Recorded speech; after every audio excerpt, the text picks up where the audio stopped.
एक 2 3 4 5 6 7 8 9 10 11 एका घडाला 11 फण्या. दोन ओळीतलं अंतर 6 फूट, दोन झाडातलं अंतर 5 फूट. शायनिंग चकाकी लस्टर एक नंबर आहे. ते देखील एकरी 90,000 रुपये खर्चात निघणार आहे. ते कसं चला बघू. दर्शक हो नमस्कार, मी मुकेश. या विशेष व्हिडिओमध्ये आपलं सर्वांचं मनपूर्वक स्वागत. तुम्ही जर केळी उत्पादक शेतकरी असाल तर हा व्हिडिओ तुमच्यासाठी अतिशय महत्वाचा आहे.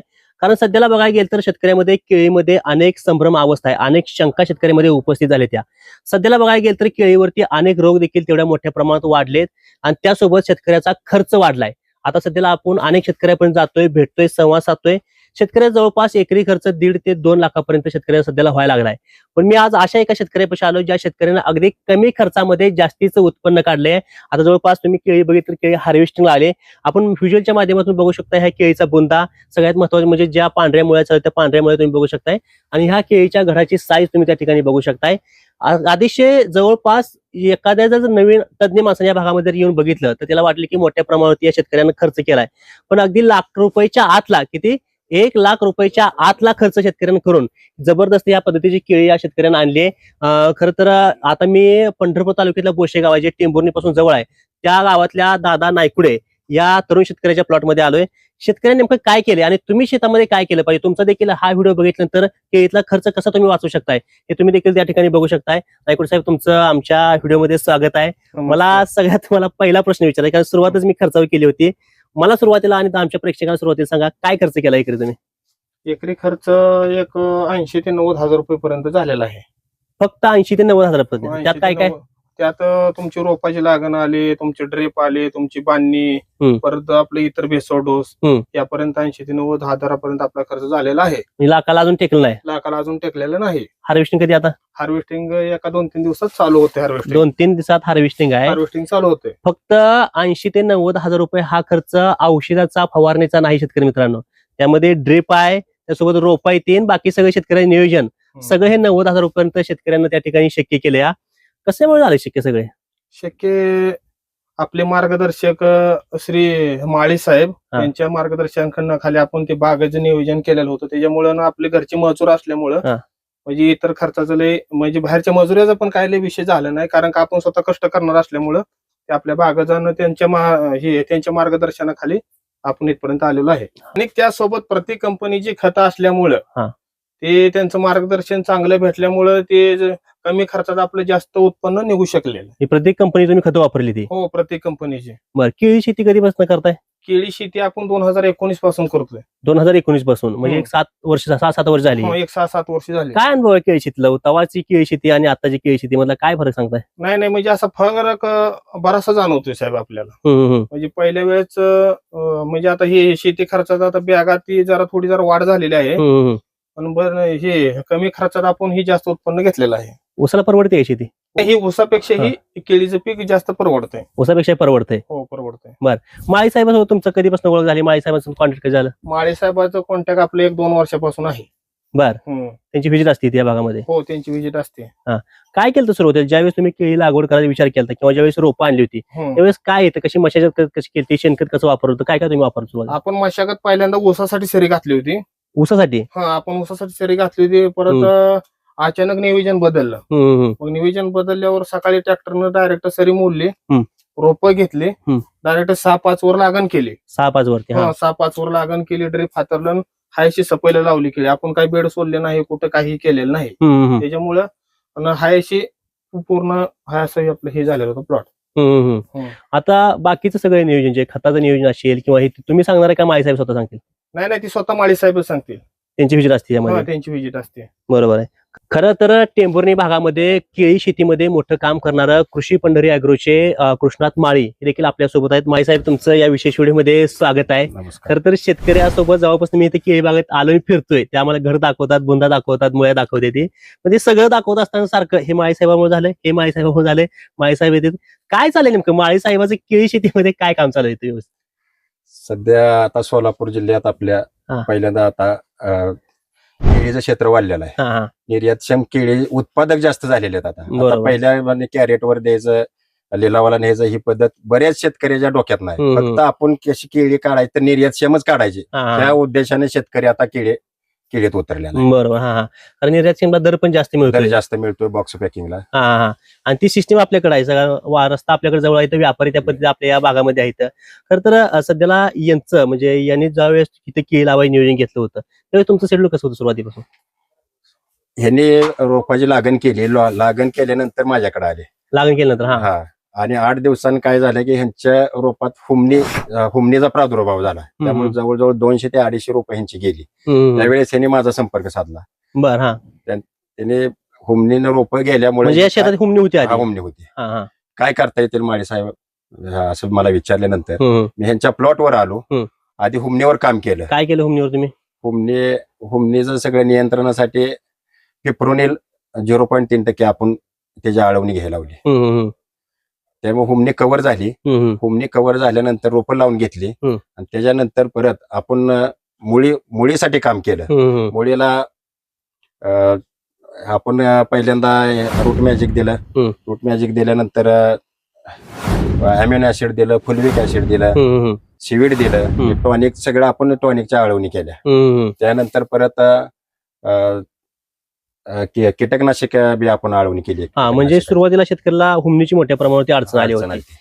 माझा अजून एक तुम्हाला प्रश्न आहे की ज्यावेळेस शेतकरी रोपं नर्सरीमधून आणतोय तो डायरेक्ट आणल्या आपल्या प्लॉटमध्ये लावलं पाहिजे, ती का थांबवली पाहिजे, त्याची कोणती प्रक्रिया केली पाहिजे, तुमचं काय सजेस्ट असते? आता नर्सरीतून आपण ज्यावेळेस रोपं आणतो तिथलं वातावरण वेगळं असतं आणि आपल्याकडे आलेलं वातावरण वेगळं असतं. त्यामुळे 8 दिवस शेतकऱ्यांनी थांबणं योग्य आहे. 8 दिवस थांबून रोपं शेट होते ते वातावरणात परत लावले तरी चालते, काय अडचण येत नाही. आता ह्या शेतकऱ्यांनी ह्या जर बागेचा बोलायचं झालं तर ह्याने ऊसासाठी सरी सोडली होती आणि त्यामध्ये ह्याने केळीची लागवड केली. कशी केळी लागवड केली पाहिजे? सरीमध्ये केली पाहिजे, बुंद्यावरती केली पाहिजे, तुम्ही काय सांगताय? शक्यतो बुंद्यावर केली पाहिजे ते. त्याचा काय फायदा होतो? त्याचा फायदा जमीन भुसभुशीत राहते, मुळी चालायचं फास्ट चालते त्यानं आणि नियोजन बाकी सगळं पाणी जास्त साचत नाही असल्यामुळे पाणी निघून जाते. आता हे अंतर तुम्ही सजेस्ट केलं का शेतकऱ्यांनी त्यांच्या नियोजनावर केलं? आणि तुम्ही काय सांगता अंतर काय असलं पाहिजे या भागातलं? या भागात 6 ते 6 बाय 5 वरच बऱ्यापैकी लागणे आहेत. 6 बाय 5 वर योग्य अंतर आहे या भागातलं. त्यामुळे काय काय फायदा होणार आहे? त्याच्यात 6 बाय 5 वर रोपांची संख्या वाढते. साधारण 1450 आसपास रोपं बसते, ते रोपांची संख्या वाढते. त्यामुळे ऑटोमॅटिक शेतकऱ्याचं उत्पादन वाढते. मी अनेक केळी शूट करत असताना मला आता नवीन लोकांची लागवड पद्धत बघायला मिळाली. 2-2 लावतेत, कोण तिरकुट लावतेत, कोण चौकट लावतेत. तुम्ही पण बरेच प्लॉट तसं बघितलं असतील, तर तुमचा काय अनुभव याबद्दल? शेतकरी लागवड करताना चौकट लावतेत पण त्याचा बुंदा मोठा होत नाही. महत्वाचं काय केळीत बुंदा मोठा झाला पाहिजे. 90% बुंद्यावर बुंद्यावरच काम करावं लागतंय. बुंदा मोठा झाला तरच घड मोठा पडतोय आणि चांगल्या फाने पडते ते. त्यामुळे एक लावलेलं योग्य मला वाटतं. बरं, म्हणजे उत्पन्न तर तेवढंच मिळणार शेतकऱ्यांना. खरं तर शेतकरी सातत्याने सांगत होता की माझं खर्च वाचायच्या पाठीमागचं कारण माळी साहेब आणि दुसरं कारण म्हणजे प्रतीक कंपनी. काय हो प्रतीक म्हणजे काय चालू आहे प्रतीकचं इथं केळी पिकामध्ये? काय त्यांचं विशेष? प्रत्येक इंडस्ट्री चांगली आहे. या कंपनीचं वॉटर सोल्युबल सगळं मी ह्या बागाला दिलेलं आहे. म्हणजे जेवढं आहे ते वॉटर सोल्युबल तुम्ही पूर्ण दिलेलं आहे. त्याचा ह्यांचा एक शेतकऱ्याचा काय फायदा आहे की इतर कंपन्यापेक्षा 200 रुपयाने बॅग ही कमी आहे, स्वस्त आहे. त्यामुळे एका बॅगला ह्यांचं 200 रुपये वाचते तेच. म्हणजे खर्च वाचतो शेतकऱ्या मोठ्या प्रमाणावरती. आणि प्रत्येक कंपनीचे जे सगळ्या बॅग आहेत रिझल्ट अगदी टॉप मध्ये महत्वाचं आहे. रेट मध्ये जरा कमी आहे, 200 रुपयाने एक बॅग कमी आहे, पण त्याचं रिझल्ट जे टॉप मध्ये. तर तेच शेतकऱ्यासाठी अतिशय महत्वाचं आहे, कारण शेतकरी जेवढे पैसे वाचतील तेवढे शेतकऱ्याला पुढे होणारा दर देखील किंवा शेतकऱ्याचं उत्पन्न त्या प्रमाणात वाढणार आहे. आता सगळ्यात महत्वाचं म्हणजे लागवड केल्यानंतर सगळ्यात महत्वाचं असतं पोंगा भरणी शेतकरी महत्वाची असते. कारण शेतकरी जेवढी पोंगा भरणी चांगली करेल, क्वालिटीची करेल, तेवढं परत येणारं घर त्याला चांगलं मिळणार आहे. तुम्ही किती वेळा पोंगा भरणी करायचं आणि ह्या शेतकऱ्यांनी कसं केलं? या शेतकऱ्यानं पोंगा 2दा भरलेला आहे. म्हणजे बाकी शेतकऱ्यांनी 2दाच भरायला पाहिजे का जास्त भरायला पाहिजे? तुमचं 2दा भरले तरी काय अडचण नाही, केळी फास्ट उचलते. पोंगा भरला की केळीची पानं फास्ट निघते. पहिला पोंगा किती दिवसात भरला तुम्ही? साधारण 2 महिन्यात भरलाय. लावल्यापासून 2 महिन्यामध्ये. त्या पोंगा भरणीत तुम्ही काय काय केलं? पोंगा भरणीचं किटच मिळते.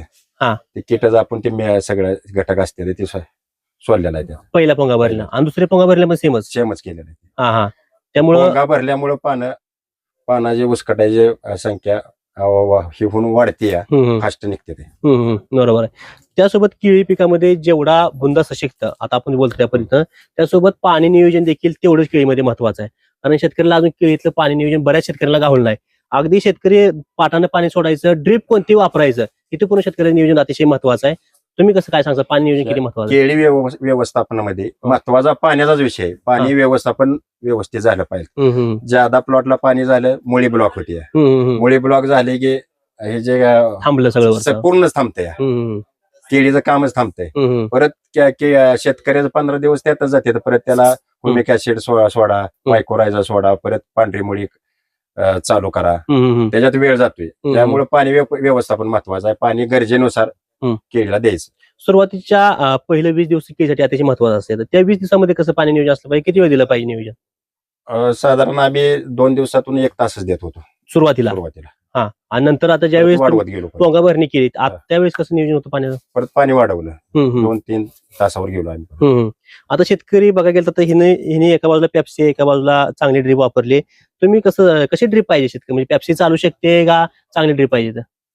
ड्रीप कुठलीही असली तरी चालते. आपल्याला दोन्ही साईडनं पाणी पडण्याची गरज आहे, वल राहिली पाहिजे. ड्रीप कुठलीही वापरा, कारण एका जरी साईडला ड्रीप आपण टाकली तर घड जो आहे, घडाचं वजन एका साईडला कडते. बरोबर. त्यामुळे झाडं पडण्याची संख्या जास्त वाढते. दोन्ही साईडला असल्या तर दोन्ही कडल्या मुळ्याची वाढ होते वल राहिल्यामुळे. त्यामुळे झाडं पडण्याची संख्या कमी राहते, बरोबर, सरळ राहते. आता ह्याच्यामध्ये तुम्ही बेसल डोसचा काय वापर केलाय का? बेसल डोससाठी तुम्ही काय काय वापरले आणि शेतकऱ्यांनी काय वापरायला पाहिजे बेसल डोससाठी? आता बेसल डोस ह्याने बांधताना दिलेला आहे. बांधताना 24-24, 10-26, 18-40चा ह्याने एक डोस केलेला आहे. आणि बाकीचे डोस नंतर आपले 13-40-13 असेल, बोंदा फुगवण्यावर काम केलेलं आहे. 12-61 दिलेला आहे आपण, 0-52-34 दिलेला आहे. आणि 15 दिवसानं कॅल्शियम नायट्रेट, बोरान आणि मॅग्नेशियम सल्फेट ही कंपल्सरी आपण प्रत्येकचं दिलेलं आहे. 15 दिवसांनी? 15 दिवसांनी. त्याच्यानंतर प्रत्येकचं ऑलराऊंडर दिलंय आपण. ऑलराऊंडर अन्नदाताची बॅग दिली आहे, महिन्यातनं 1 बॅग दिलेली आहे. आता हे ऑलराऊंडर आणि अन्नदाता आपण सेपरेट बोलू. काय ऑलराऊंडर काय आणि ते कसं काम करते? ऑलराऊंडर जे आहे ह्यांचं ते एकदम अतिशय मायक्रोन्युट्रिएंट आहे. सगळ्या कॅल्शियम असेल, मॅग्नेशियम, झिंक, फेरस, सल्फेट सगळे घटक त्याच्यात येतात. त्यामुळे सूक्ष्म अन्नद्रव्य जे बागाला लागतात ते पूर्णपणे ऑलराऊंडर देते. शेतकऱ्यांनी ते वापरले, किती वेळा वापरले, ते कसं वापरायचं, म्हणजे ड्रिपनं सोडायचं आहे, कसं नियोजन असते? ड्रिपनं सोडतो आपण. ते किती दिवसांनी सोडलं पाहिजे? ऑलराऊंडर हे 2 महिन्यातून एकदा दिलेलं आहे. 2 महिन्यातून एकदा दिलं. त्याचा शेतकऱ्याला रिझल्ट चांगला बघायला मिळाला. आता त्यासोबत ज्यावेळेस वेन होईल केळीची आणि त्यावेळेस वेन सशक्त झाली पाहिजे, निरोगी झाली पाहिजे, त्यावेळेस अनेक शेतकरी काहीतरी कोणत्या तर नावाचं इंजेक्शन वापरतात. तुम्हाला पण माहिती इंजेक्शन काय असतं ते? शेतकरी ते वापरलं पाहिजे का? त्याच्यावर काय फायदा होतो शेतकऱ्याला? शक्यतो शेतकऱ्याने वापरलंच पाहिजे ते इंजेक्शन. आपण जे इंजेक्शन देतोय ते इमिडा कमळ झाल्यावर कमळ आल्यानंतर त्याचं काय होतं, थ्रिप्सनं चाटत नाही, त्याचं काम चालू राहतंय. आपली फवारणी खर्च परत फवारायचं बी कमी येते. तसं केलं का ह्या बागेला? काय नाही, ह्या बागेला काय केलेलं नाही, पण शेतकऱ्याने ते इंजेक्शन दिलं पाहिजे. ज्यावेळेस कमळातून घड बाहेर यायला सुरुवात होतात त्यावेळेस एका झाडाला साधारणपणे किती घड असले पाहिजे आणि कसं तुमचं नियोजन असतं? आता कमळातून घड बाहेर बऱ्यापैकी 13-14 फाण्या पडतात. परत ती फाण्या आपण कमी केल्या पाहिजे. किती ठेवल्या पाहिजे? साधारणतः 9 ते 10 फणी ठेवली पाहिजे. त्यावेळेस तुम्ही 9-10 फणी ठेवचाल त्यावेळेस फास्ट त्याची फुगवण क्षमता वाढते, क्वालिटी येते आणि वादे बी लांबते, सगळं काम होतं. ते महत्वाचं आहे, कारण ह्या दोन्हीतलं अंतर योग्य पाहिजे. कारण त्यावर त्याची साईज वाढणार आहे. आणि वरती पण वरती जशी केळी साईज बघताय तुम्ही, ही वाढलेली वादी आहे, ह्या वादीतलं अंतर जास्त आहे, ही महत्वाचं आहे. वादी ज्या वेळेस तुमचं अंतर जास्त असेल त्यावेळेस फणी आपल्याला व्यवस्थित जास्त मिळणार. जर अंतर कमी असेल तर ते थटलं खाली एकमेकाला आणि ते परत साईज त्याची थांबली जागेवरती. बरं, त्यासोबत तुम्ही काय औषध काय वापरता ह्याच्यामध्ये? वादी चांगली निघल्यानंतर केळीची साईज चांगली वाढायला पाहिजे, ही शायनिंग चकाकी चांगली वाढायला पाहिजे, ह्यासाठी तुमचं काय सुरू असतं? शायनिंगला आपण ह्याला फवारणी घेतोय. कोणत्या फवारणी? आपल्या आमिस्टारची घेतलेली आहे, इमिडा घेतलेला आहे, थ्रिप्स चाटवणे म्हणून आपण ह्याला फवारणी घ्यायला सांगतोय. किती दिवसात फवारणी नियोजन असतो केळीला? साधारण 15 दिवसात एक घडाला फवारणी घ्यायला होते. फक्त 15 दिवसात एक? आधी मध्ये काय इथं नाही? अनेक शेतकरी घेतलेली आहे ती तशी 15 दिवसात एकच. आणि शेतकरी बॅगिंग देखील करतील. आता इथं बॅगिंगची काय इथं आवश्यकता वाटली किंवा तुम्ही इथं केली नाही भागामध्ये, करायला पाहिजे बॅगिंग, त्याचा काय फायदा होतो? बॅगिंग करण्यास काय अडचण नाही. बॅगिंग काय होतं, आपला फवारणीचा खर्च वाचतोय. त्याला जे स्पॉट येतात ते येत नाहीत, माल फ्रेश निघतो. आता सध्याला बघायला गेलं तर मार्केटमध्ये शेतकरी अनेक मोठ्या प्रमाणात एक्सपोर्टिंग साठी करतात, काही लोकलला पण विकतात. काय फरक राहतो दोन्हीच्या खर्चात, एक्सपोर्टिंग आणि लोकलमध्ये खर्चामध्ये काय फरक राहतो तुमच्या अंदाजे? एक्सपोर्टला रेट चांगला आहे, त्यामुळे बऱ्यापैकी शेतकरी एक्सपोर्टचेच विचार करतात. आणि काय बाकीचं शेतकरी आता ह्यांचं जर आता हे सांगितलं की 80-90 हजार रुपये खर्च केलाय, या भागातले टेंभुर्णी भागातले शेतकरी कितीपर्यंत खर्च करते एकरी केळीला? साधारण आता टेंभुर्णी हे केंद्र बनलंय, केळी हब झाले, हब झालंय. आणि साधारण शेतकरी बॅगाचं नियोजन नसतं, कुठल्याही बॅगा कधी सोडते त्यात खर्च वाढतोय, टायमिंगला होत नाही, बरोबर, व्यवस्थापन कधी व्यवस्था, त्यामुळे खर्च वाढतोय. ज्या त्या स्टेपला जे बॅग देत गेलं तर निश्चितच खर्च कमी येतोय. म्हणजे झाड मागतंय काय, तीच दिलं पाहिजे. आणि आपल्या शेतकरी काय करतोय, बॅगा जास्त देऊन खर्च वाढवतोय, त्यामुळे आपटे घेत नाही सगळंच. बरोबर, तिला गरज आहे का नाही ते विषय लांब राहिला. पण तुम्ही सांगितलं, मी सांगितलं, कोणतरी पाहुणा येऊन सांगतो ह्याला ही सोड, कोणतरी सांगते, ते खर्च वाढतो. त्यामुळे खर्च मोठ्या प्रमाणात वाढतो. आता यांचं या मालकाने काय केलंय, त्यांना सांगणारी भरपूर होती, पण त्यांनी कुणाचंच ऐकलं नाही. फक्त तुम्ही सांगेल त्या पद्धतीने त्यांनी बागाचं नियोजन केलेलं आहे. त्यामुळे सांगणारा एक आहे, औषध पाहिजे तीच गेलेला आहे. दुसऱ्याने जरी सांगितलं तर त्यांनी काय विश्वास कोणावर ठेवलेला नाही. त्यामुळे यांचा खर्च, उत्पादन खर्च कमी आलेला आहे. त्यांचा साधारण 80 ते 90 हजार एकरी उत्पादन. बाकीचा किती येतोय? बाकीच्या 1.25 लाख ते 1.5 लाखाच्या आसपास, 1.5 लाखापर्यंत उत्पादन खर्च गेलेला आहे. म्हणजे एवढा फरक राहिला इथं. अजून काय महत्वाचं कारण आहे उत्पादन खर्च कमी येण्यापाठीमागचं? आता हे आपल्याला एवढे बाग जे साध्य झाले, प्रत्येक कंपनीमुळे साध्य झाले. प्रत्येक कंपनीचं आणि बाहेरचं आपण लिक्विड जरी घेतोय, औषध तेच आहे, फक्त ह्यांचं क्वालिटी एक नंबर आहे, ह्याचा रिझल्ट एक नंबर येतोय. त्यामुळे आम्ही पूर्ण प्रत्येकच वापरले. आणि ह्यांचा रेट मध्ये तफावत आहे, रेट कमी आणि क्वालिटी जास्त, आणि शेतकऱ्याला फायदा त्याचा मोठ्या प्रमाणात होतोय.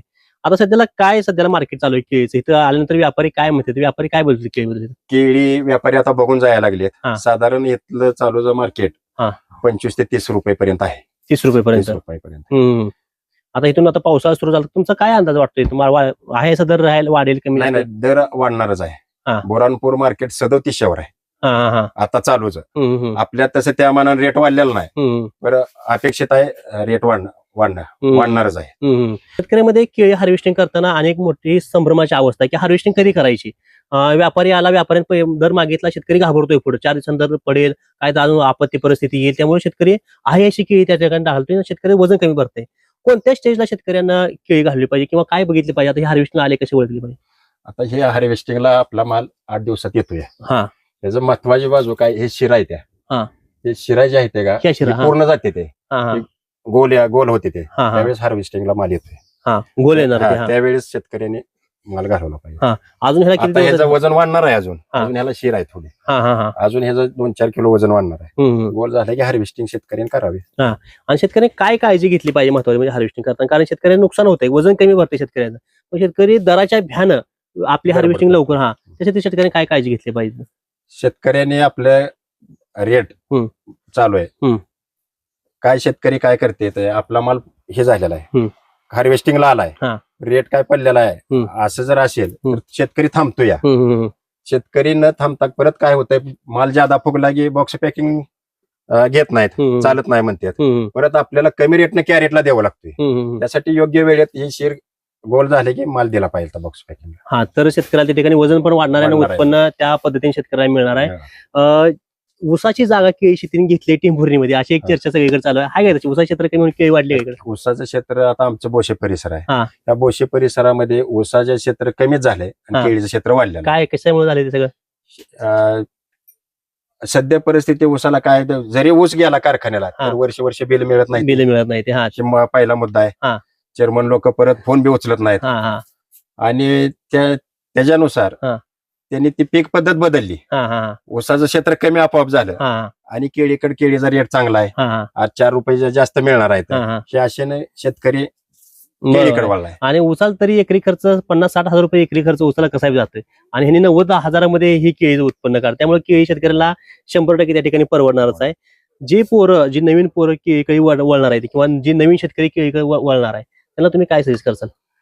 ऊस क्षेत्रापेक्षा तरुण वर्गाने केळीकडे वळावं. हा. आर्थिक रेट ज्या वेळेस चांगला असेल त्यावेळेस ह्याचा एकरी 8 ते 10 लाख रुपये निश्चितच शेतकऱ्यांच्या हातात एकरी 8 ते 10 लाख होतील जर चांगला असेल तर. 25 ते 30 रुपये रेट मिळाला, हा. 8 ते 10 लाख हे मिळण्यास काहीच अडचण नाही. ह्याचं एकरी उत्पादन हे तुम्ही गड पाहिलेत आता साधारण 40 टन निघायला काही अडचण नाही. 40 टन एकरी निघेल. एकरी हा. मी किती अपेक्षा होतील करतोय एक अंदाज आता सध्या जे चालू दर बघितला आजचा आणि 40 टनाचे किती होतील पैसे अंदाजे? साधारण 8 ते 10 लाख रुपये होते. 8 ते 10 लाख होतील शेतकऱ्याचे 90,000 रुपये खर्चामध्ये. 90. तरी माझी विनंती आहे सगळ्या शेतकऱ्यांनी निर्यातक्षम केळीच अवलंबावे तर आणि योग्य नियोजन करून निर्यातक्षम केळीच काढावी. खर तर माळी साहेबांनी केळी उत्पादक नवीन शेतकऱ्यांसाठी सल्ला दिलाय. तुम्ही एक शेतकरी म्हणून, अनुभवी शेतकरी म्हणून तुमचा काय सल्ला असणार आहे? माझा सल्ला हेच असणार आहे, स्वतः शेतकऱ्यांनी स्वतः अब्दावत शेतीत, पण ही एखाद्या चांगल्या माणसाशींचं चांगल्या म्हणजे आपलं मार्गदर्शन घ्यावं. आपल्या ह्या माळी साहेबांनी कसं आता आम्हाला मार्गदर्शन केलं, अशा पद्धतीने मार्गदर्शन करावं, उलट कमी खर्चात जास्त उत्पन्न घ्यावं, एवढीच अपेक्षा आहे. हे महत्वाचं आहे. खर तर आपण सुरुवातीपासूनच केळी कमी खर्चामध्ये जास्तीचं उत्पन्न कसं मिळवायचं हा प्रश्न घेऊन हा व्हिडिओला सुरुवात केली होती. गेली 16-17 मिनिटं आपण सल्लागारांसोबत आणि शेतकऱ्यांसोबत बोलतोय. महत्वाचं म्हणजे शेतकऱ्याचा खर्च कशावरती केळीवरती जास्त होतोय, तर तो म्हणजे फवारणी आणि खतं औषध याच्यावरती मोठ्या प्रमाणावरती खर्च होतोय. आता ह्या शेतकऱ्यांचं सांगण्यात येते की प्रत्येक इंडस्ट्रीची कंपनीची औषधं वापरली. सल्लागार किंवा दुकानदार देखील मोठ्या प्रमाणावरती सांगतात की बाकीच्या पेक्षा 200-300 रुपयाचा दर कमी आणि त्यासोबत रिझल्ट जास्त. त्यामुळे शेतकऱ्यांचा जवळपास मोठा खर्च वाचलाय. बाकीचे शेतकरी केळीमध्ये 1.5 लाखापर्यंत खर्च करतात आणि अशीच क्वालिटी आहे. आणि त्याच पद्धतीने शेतकऱ्यांना 90,000 रुपयाचा खर्च करून साधारणपणे त्या पद्धतीची क्वालिटी या शेतकऱ्यांनी या शेतामध्ये आणलेली आहे. आता सध्याला जर दर बघितला तर 26-27 रुपयेपर्यंत दर आहे आणि 40 टन जर उत्पन्न धरलं तर 8 ते 9 लाख रुपये शेतकऱ्याला एकरामध्ये होतात, ते पण कमी खर्चामध्ये. शेतकरी मित्रांनो, केळी शेती जर करायची असेल त्याला योग्य नियोजन पाहिजे, शेतामध्ये राबण्याची तयारी पाहिजे, कष्ट करण्याची तयारी पाहिजे आणि योग्य सल्लागाराची साथ पाहिजे. जर तुम्हाला केळीमध्ये तुम्हाला माहिती असेल तर ते ठीकच आहे. जर तुम्हाला माहिती नसेल, कारण केळीचं रोज नवीन काय काय वातावरण बदलते, रोज नवीन रोग केळीवरती यायला लागले, तर त्यामुळे तुम्ही कुणाच तर ऐकून केळीमध्ये फवारणी करून तुमचा खर्च वाढवू नका.